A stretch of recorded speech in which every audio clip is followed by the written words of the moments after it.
Mesdames et messieurs, bonjour et bienvenue dans cette émission intitulée On n'apprend pas ça à l'école. Mes frères et sœurs, j'ai une question pour vous ce matin. La question que je m'en voudrais vous poser ce matin, c'est de savoir pourquoi il y a tant de problèmes, tant de difficultés dans les foyers aujourd'hui. Pourquoi tant de souffrances dans les foyers aujourd'hui? Les vrais problèmes dans les foyers aujourd'hui ne sont pas toujours dus au problème de manque de communication. Ce ne sont pas toujours dus au manque d'argent dans les relations. Non, parfois, nous voyons des foyers qui sont stables. Nous voyons des foyers où il y a d'enfants, il y a tout, il y a véhicule, il y a le confort nécessaire qu'il faut. Mais il n'y a pas toujours la paix du cœur. Le savez-vous? Savez-vous pourquoi? C'est parce que le vrai problème, c'est ici. Abonnez-vous d'abord et le reste, on va continuer. Le vrai problème, en réalité, c'est parce que au moment du choix du conjoint, pendant que l'homme s'apprête pour dire « je vais épouser l'élu de mon cœur, je vais épouser la femme de mon cœur », pendant cette période, au moment où lui, il décide d'épouser l'élu de son cœur, la femme de sa vie, la fleur de sa vie, c'est pendant cette période que cette dernière ne l'aime pas en réalité.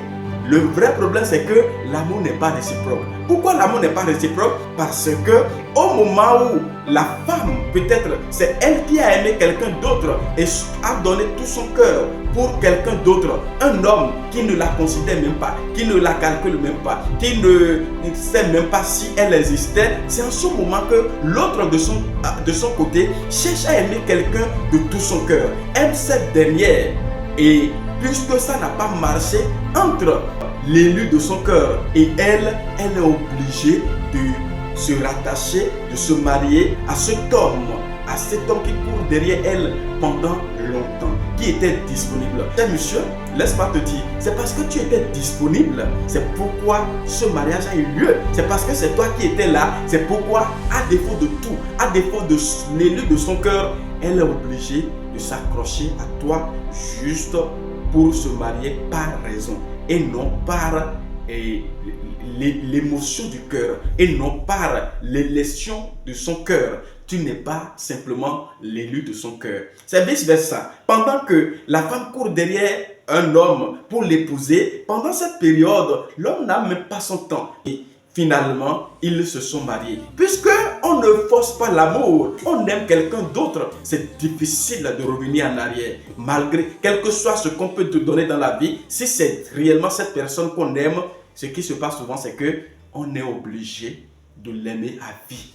C'est ça qui se passe dans les foyers aujourd'hui, où beaucoup de couples, beaucoup de foyers souffrent énormément. L'homme s'est tout sacrifié, l'homme a tout sacrifié, la femme a tout sacrifié, la femme s'est rendue belle, elle a acheté les vêtements les plus beaux dans cette vie, dans les supermarchés. Mais ça n'a toujours pas marché parce qu'elle n'est pas réellement l'élu du cœur de son mari.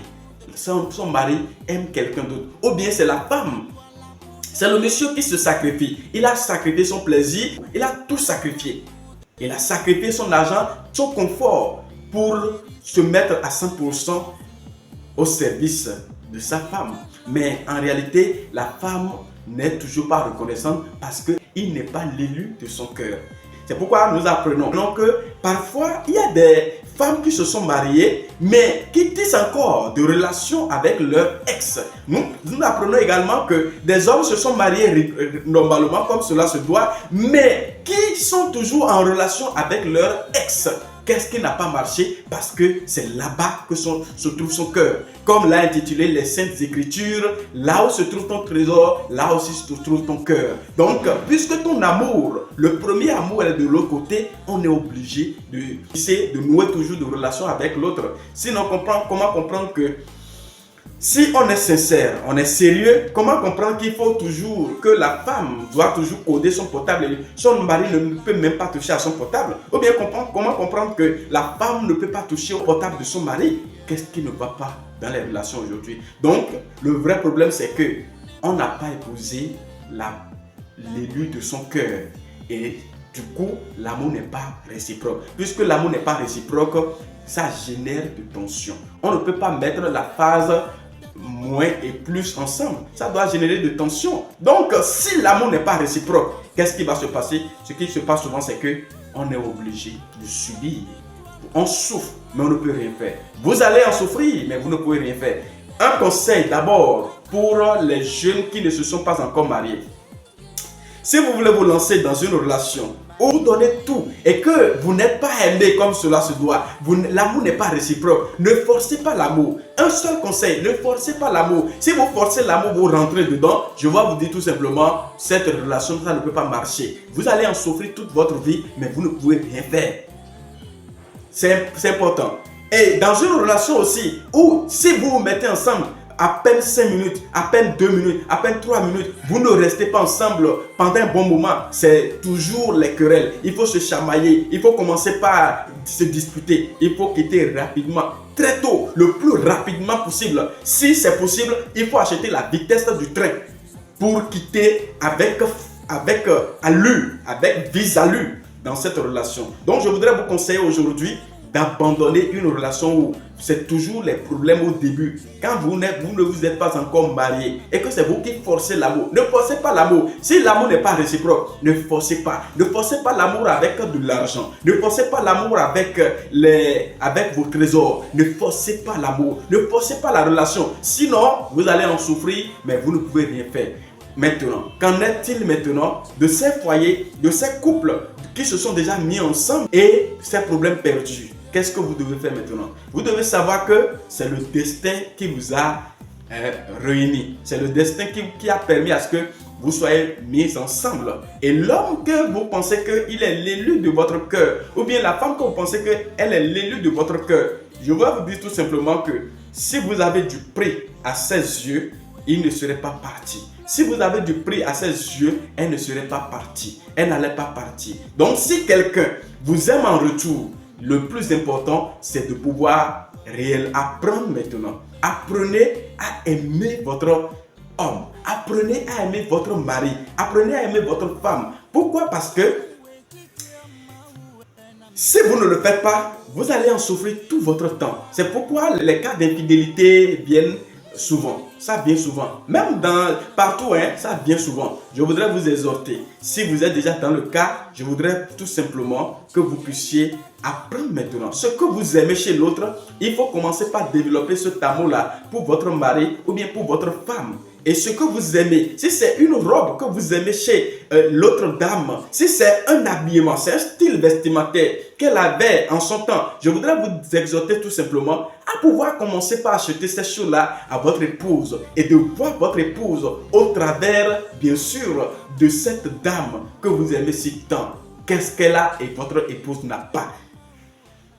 Il faut chercher ça là. Quel est votre point faible chez lui, ou bien quel est votre point faible chez elle? Quel est votre point faible chez lui? Il faut détecter ça pour appliquer ça à votre mariage. Sinon, vous allez en souffrir tout votre temps. Et finalement, vous pouvez faire AVC. Donc, pour ne pas tomber dans ces choses-là, je vous exhorte tout simplement à pouvoir apprendre à aimer maintenant. Quant aux jeunes, je vous exhorte, si dans une relation c'est vous qui forcez et l'amour n'est jamais réciproque, tout ce que vous faites, malgré tous vos efforts, on ne vous reconnaît pas cela, allez chercher une personne qui vous aime plutôt que d'aller chercher une personne qui ne vous aime pas. Sinon, la vie devient enfer. On goûte à l'enfer sur cette tête d'abord avant de goûter à l'enfer de l'autre côté. Si éventuellement on doit aller de l'autre côté en enfer. Donc, si vous avez des conseils à donner, si vous avez d'autres sujets, si vous avez vécu une expérience du genre, je voudrais que vous puissiez partager cette expérience en commentaire. Si vous avez des conseils à donner aux jeunes, vous avez des conseils, vous avez des expériences à partager pour que les foyers changent, pour que les choses changent dans les foyers, je voudrais vous demander tout simplement de partager ces conseils pour que tout change, pour que quelque chose change, pour que grâce à vos conseils, grâce à votre intervention, grâce à votre apport, quelque chose puisse changer dans les foyers pour que tout le monde puisse vous applaudir, vous dire c'est grâce à ce conseil. Je voudrais tout simplement vous inviter très humblement, si vous aimez ce conseil, si vous aimez ce sujet, je voudrais qu'ensemble nous puissions le développer. Vous puissiez apporter votre contribution pour que ça soit au complet. Parce que je l'ai abordé brièvement. Je sais que vous avez des solides conseils. Vous avez des expériences solides à partager avec nous. Je voudrais tout simplement que vous les laissiez en commentaire, que vous partagez ça à quelqu'un d'autre pour sauver des vies. Merci. N'oubliez pas de vous abonner, de partager, de liker et de partager ça avec vos amours. À la prochaine pour un autre sujet. Si vous avez d'autres sujets à partager avec nous, n'hésitez pas. Ici, c'est l'école de... On n'apprend pas tout à l'école. Ici, tout ce qu'on n'apprend pas à l'école, c'est ici qu'on dit ça. Merci, que Dieu vous bénisse. Ici, c'est votre frère Théodore Anangoum. Je vous remercie.